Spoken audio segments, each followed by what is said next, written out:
और इस मामले पर नवाब मलिक का भी रद्द-ए-अमल सामने आया है।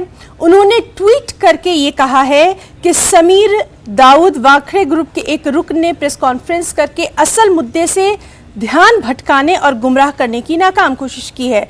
नवाब मलिक ने अपने ट्वीट में यह भी लिख दिया कि वो कल सबके सामने सच का इजहार करेंगे।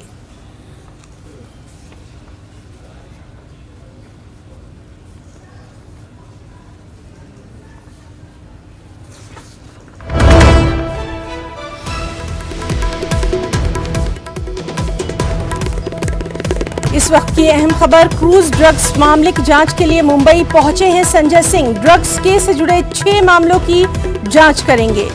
दरअसल समीर वाकड़े को हटाए जाने के बाद संजय सिंह को जांच दी गई है। जरूरत पड़ने पर समीर वाकड़े संजय सिंह के साथ ताउन भी करेंगे।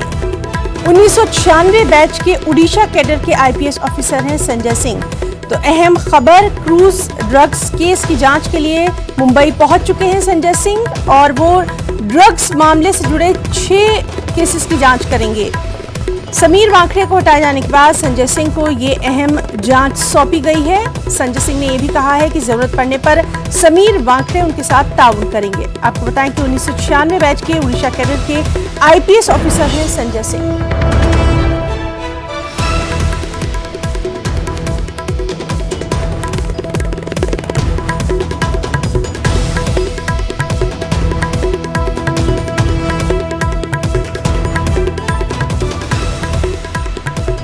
Taken over a group of 6 cases.